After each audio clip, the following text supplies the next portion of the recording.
आज हम बात करने वाले हैं लाइकोपोडियम की। A very useful remedy. आप इसे बहुत सारे केसेस में, चाहे एक्यूट हो क्रॉनिक हो, वहाँ पर प्रिस्क्राइब कर सकते हैं। इसके कोर ऑफ सिम्टम वो हमारे लिए जानना बहुत ज़रूरी है। एंड मेडिसिन को हम बहुत ही सिंपल तरीके से अंडरस्टैंड करेंगे। जैसे कि आप सभी जानते हो, मैं मेडिसिन की अंडरस्टैंडिंग बनाने में बिलीव करती हूँ कि जब हम होम्योपैथ्स मेडिसिन के लिए अपनी अंडरस्टैंडिंग लेकर चलते हैं तो हमें केस में बहुत ज़्यादा सफलता मिलती है, बहुत ज़्यादा सक्सेस मिलते हैं। तो friends, welcoming you all in my page learn homeopathy with doctor Jyoti Tiwari. Page को सब्सक्राइब कर लें और बेल आइकॉन को प्रेस कर लें। साथ में जो मेरा वीडियो आ रहा है उसे आप लाइक जरूर करें, जिससे आपको नेक्स्ट नोटिफिकेशंस मिलते जाएंगे। तो शुरू करते हैं हम लाइकोपोडियम। देखिए, किसी भी मेडिसिन को समझने के लिए बार बार मैं ये कहती हूँ कि आप उसे एक अंडरस्टैंडिंग फॉर्म में बनाएं, जिसमें आप उसके मेंटल जनरल, फिजिकल जनरल में क्या पिक्यूलियर है और किस तरह से मेडिसिन बिहेव करती है, किस तरह से मेडिसिन अपने आप को प्रेजेंट करती है, वो हमारे लिए ज़रूरी होता है। तो प्रेजेंटिंग सिम्टम ही मैं आपके सामने लेकर के आई हूँ, क्योंकि ये सिम्टम्स तो बहुत ज़्यादा होते हैं और आपने सारे चीज़ें बुक से पढ़ रखी होंगी। तो जब भी आप लाइकोपोडियम के बारे में जानकारी चाहते हो तो उनके कोर सिम्टम की जानकारी आपको लेनी होगी। तो आप देखोगे कि ये जो रेमेडी है, इसका जो फिजिकल अपीयरेंस है और मेंटल सिम्टम है, they are very very peculiar, और हमें वहाँ से शुरुआत करनी चाहिए। तो कॉन्स्टिट्यूशन लाइक फिजिकल मेकअप जो हमारे पेशेंट के लिए हमेशा ज़रूरी होता है, मैं उसके बारे में बात करती हूँ। लुकअप ऑफ द पेशेंट कैसा होगा, सबसे पहले आप वो समझिए। Lycopodium is also very good remedy for marasmus. तो इसका जो लुक है वो एमेसिएटेड लुक है।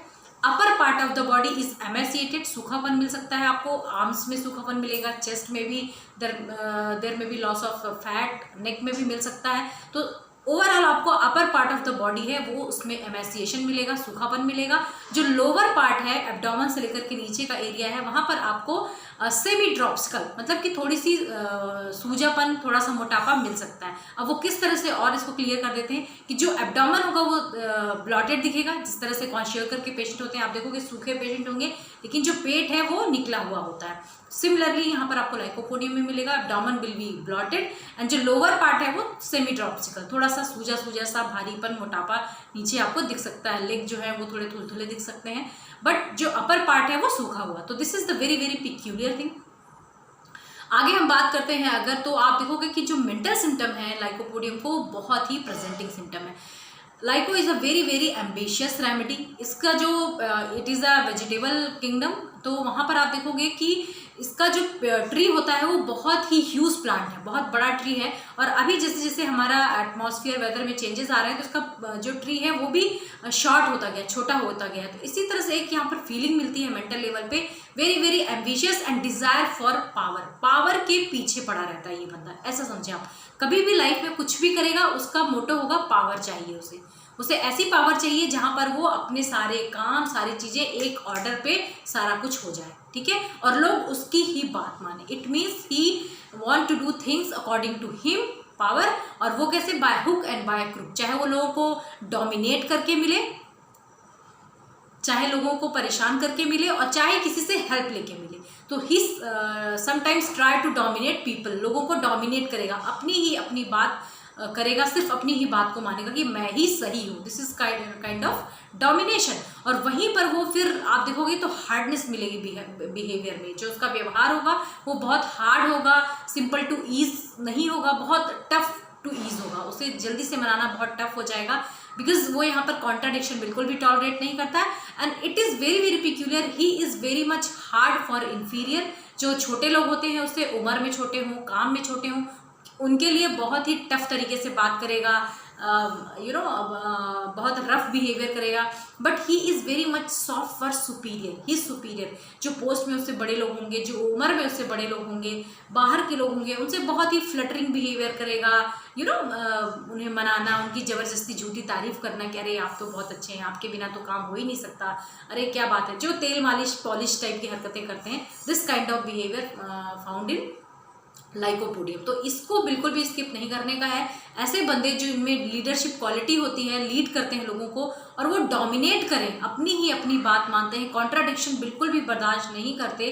और वहाँ पर अगर आप देखोगे क्यों नहीं बर्दाश्त कर रहे हैं, क्योंकि दे वांट पावर, कि मैं पावरफुल हूँ, मेरी ही बात मानते हैं, देखा मैं कितना अच्छे से सब कुछ कर रहा हूँ। तो ये जो बिहेवियर पैटर्न है वो आपको run through out the remedy हमेशा मिलेगा ही। तो एम्बिशियसफुल, हमेशा एम्बिशियस है, कुछ अच्छा करना है, कुछ बड़ा करना है, और उसके पीछे मोटो क्या है, पावर डिजायर फॉर, उसे पावर चाहिए, उसमें क्या करेगा, डोमिनेशन करेगा, डोमिनेट करेगा लोगों को, कॉन्ट्राडिक्शन, इंटॉलरेंस ऑफ, राइट। तो इस तरह का मेंटल सिम्टम अगर मिलता है तो वहाँ पर आप लाइको की तरफ जाएंगे।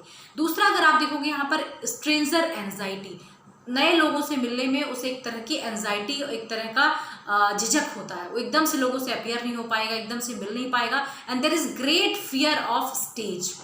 इतना स्ट्रांग बंदा, इतना पावरफुल बंदा जिसने लाइफ में सब कुछ गेन किया, but he is having fear of stage, वो स्टेज में जाने से डरता है, स्पीच देने से डरता है, उसे लगता है कि मैं नहीं कर पाऊंगा। That is called anticipatory anxiety. पहले से ही उसे एक अजीब तरह की घबराहट होने लगेगी, अजीब तरह की बेचैनी होगी, उसे समझ ही नहीं आएगा क्या है। और बेसिकली अगर आप उसके पीछे मोटो देखोगे, रीजन देखोगे क्यों ऐसा हो रहा है, जब पेशेंट से आप पूछेंगे तो ही विल श्योरली से कि डॉक्टर साहब मुझे ना स्टेज फियर है। कोई स्टूडेंट जो टॉपर हैं, बहुत पढ़ने में अच्छे हैं, लेकिन वो जब स्टेज में जाते हैं तो अच्छे से एकदम पहले डर जाते हैं। आप देखोगे परफॉर्मेंस बहुत अच्छा रहता है, स्टेज में जाने के बाद they will perform very nicely. जो पब्लिक स्पीकर हैं, पॉलिटिशियंस हैं, जो भी एडवोकेट्स हैं, ओवरऑल मैं ये कहना चाहूँगी जो भी ऐसे लोग जिनको स्पीच देने जाना, स्टूडेंट हैं जिनको इस तरह से कोई स्पीच देनी है, प्रेजेंट करना है अपने किसी प्रोजेक्ट को लोगों के सामने, उनमें ये फियर फैक्टर देखा जाता है, that is called fear of stage. आपको यहाँ पर डिफ्रेंशिएट करना पड़ेगा जेलसीमियम से, अर्जेंटम नाइट्रिकम से, क्योंकि इन दोनों रेमेडीज में भी है। अर्जेंटम नाइट्रिकम का जो पेशेंट है, there is fear of going everywhere, कहीं भी जाना, एनीवेयर, तो उसे एंजाइटी डेवलप हो जाएगी। ट्रेन कैच करनी है, उसे किसी पार्टी में जाना है, उसे किसी गेस्ट से मिलने जाना है, तो उसे एक एंजाइटी होगी और वहाँ पर उसे लूज मोशन होने लग जाते हैं, मोशन का प्रॉब्लम होता है ना। जेलसीमिया में अगर आप देखोगे स्टेज फियर है तो वहाँ डलनेस हो जाएगी, स्वेटिंग होने लग जाएगी, घबराहट, बेचैनी, बीपी लो हो जाता है, इस तरह की टेंडेंसी आपको जेलसीमिया में मिलती है। तो डिफरेंशिएटिंग पॉइंट्स आते हैं, आपको वहाँ पर डिफरेंशिएट कर लेना है। अदर फीचर्स अगर देखेंगे तो लाइको का पेशेंट भले ही इमेसिएटेड है, सूखा हुआ है, ब्लॉटेड एब्डोमेन है, but he is very much intellectually कीन, माइंड से बहुत ही ज़्यादा शार्प होता है, that is why he is desire for power, उसको समझ है पावर की। तो इंटेलेक्चुअली कीन होते हैं बच्चे, पढ़ने में बहुत अच्छे हैं, बहुत गुड परफॉर्मर होते हैं कॉलेज में, लेकिन स्ट्रेंजर एंजाइटी होती है, बाहर लोगों से नहीं मिल पाते, झिझक होती है, खुल के बात नहीं कर पाते। इंटेलेक्चुअली कीन, फिजिकली वीक, फिजिकली वो उस तरह से चीज़ों को परफॉर्म नहीं कर पाते बिकॉज ऑफ, आपने देख ही लिया, फैट लॉस है यहाँ पर। और उसी में आप आगे फर्दर देखोगे, देयर इज ईजिली सैटिटी, क्रेविंग बहुत ज़्यादा होगी, हंगर फॉर फूड है, लाइकोपोडियम में भूख बहुत ज़्यादा लगती है, क्रेविंग होती है, बट ईजिली सैटिटी, थोड़ा सा खाया पेट भर गया, few mouthful fill up the throat, ऐसा लगेगा पूरा मेरा खाना यहाँ तक आ रहा है ना। ऐसे बच्चे जो छोटे बच्चे रहते हैं, सूखे दुबले हैं, और वो खाना बहुत सारा मांगते हैं, और जैसे ही आपने दिया उनका पेट भर जाता है, जरा सा खाया 4-5 बाइट पेट भर गया, easily satiety. And there is desire for sweet, मीठे की बहुत ज़्यादा डिज़ायर होती है, वहाँ पर आप इस रेमेडी के बारे में सोच सकते हैं। इसका जो एग्रावेटिंग टाइम है, time is also very very important for our remedies. तो वहाँ पर देखोगे 4 से 8 का जो टाइम है, इवनिंग का जो टाइम है, afternoon, late afternoon till evening, 4 से 8 का टाइम यहाँ पर एग्रावेटिंग टाइम है, जहाँ पर उसके सारे सिम्टम बढ़ सकते हैं, चाहे वो लूज मोशंस के हों, चाहे कॉन्स्टिपेशन हो, फ्लैचुलेंस का प्रॉब्लम हो, या कोई भी फिजिकल हेल्थ हो। होम्योपैथी की जो मेडिसिन है किसी पर्टिकुलर पार्ट को इंडिकेट नहीं करती है, ये एज अ होल पूरे पार्ट में एक्ट करती है। तो कभी भी कोई भी बीमारी हो, वहाँ पर आप इस रेमेडी को प्रिस्क्राइब कर सकते हो, अगर इसके फिजिकल सिम्टम, मेंटल सिम्टम सारे मैच कर रहे हैं। So these are the peculiar symptom of lycopodium. अगर ये मिलते हैं तो श्योरली आप इस रेमेडी को सेलेक्ट कर सकते हैं। फ्रेंड्स, मेरा वीडियो अगर पसंद आता है तो जरूर से जरूर लाइक करिए, फॉलो करिए और अच्छे अच्छे कमेंट्स करिए, जिससे मुझे एक प्रेरणा मिले और मैं आगे कई सारी रेमेडी इस तरह से लेकर के आऊँगी। और जिस तरह से हम अंडरस्टैंडिंग बनाते हैं तो हमारा केस जो है बहुत अच्छा सक्सेसफुली क्योर होता है। Thank you.